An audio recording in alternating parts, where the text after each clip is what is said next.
بات فضائل میں یاد آنی چاہیے تھی لیکن اب سامنے آ گئی تو دو لمحوں میں آپ کو سنا دینے کی کوشش کرتا ہوں. حدیثوں میں نے پڑھا ہے کہ میدان قیامت میں ایک ایسا گناہگار پیش کیا جائے گا توحید کے کہ جس کے پلے کچھ نہیں ہوگا، حتیٰ کہ اس کے لیے جہنم کا فتویٰ صادر کر دیا جائے گا کہ اسے جہنم میں لے جاؤ. جب فرشتے اسے کشاں کشاں لے جا رہے ہوں گے، آواز قدرت آئے گی، قفوا بعبدی، فرشتوں ذرا میرے بندے کو روکنا. آواز قدرت آئے گی، اے عبد خدا تیرے پلے نیکی تو کوئی تھی نہیں، ہاں تیری ایک امانت میرے پاس ہے، وہ لے لے پھر جہنم چلا جا.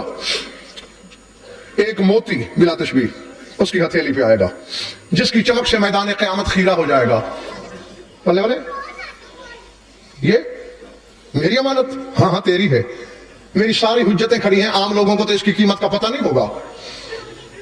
آدم سے خاتم تک میری حجتیں ہیں، ان میں سے کسی کے پاس جا کر اس کی قیمت لگوا لے، جو قیمت لگ جائے میں ادا کر دوں گا.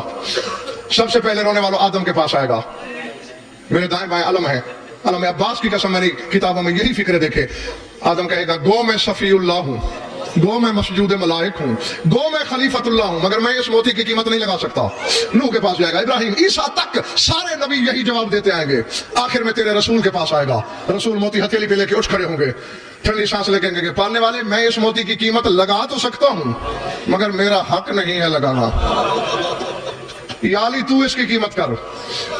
علی بھی رو کر کہیں گے یا رسول اللہ قیمت تو میں بھی لگا سکتا ہوں، میرا حق نہیں ہے لگانا. پھر یہی موتی تیری مخدومہ کے پاس آئے گا جس کا ہاتھ ہمیشہ پہلو پہ رہا ہے. بطول پہلو سے ہاتھ ہٹا کے بلا تشبیہ عرش کا پایا پکڑ کے کہے گی پالنے والے یہ موتی وہ آنسو ہے جو اس نے فلاں مجلس میں میرے کشتہ عبرت بیٹے کی مصیبت سن کر اس کی آنکھ سے نکلا تھا. تو پالنے والے اگر بطول پر انصاف ہوا ہے تو پالنے والے میں تجھ سے سوال کرتی ہوں، کیا تیری ذات گواہ نہیں؟ کیا تو نے نگاہ بے نگاہی سے دیکھا نہیں کہ جب میرا حسین مارا جا رہا تھا حسین کا سر میری جھولی میں تھا؟ پالنے والے میں نے حسین اپنی جھولی میں کٹوایا ہے، خالی کھولی کٹوایا نہیں، میں نے حسین کے ساتھ ضربوں میں بھی حصہ داری کی ہے. پالنے والے اگر اس وقت میں پردے کی چادر سر سے ہٹا دیتی تو کیا تیری دنیا ختم نہ ہو جاتی؟ بطول واقعی ختم ہو جاتی. بطول کہے گی کل میں نہیں بولی آج تجھے نہیں بولنا ہوگا.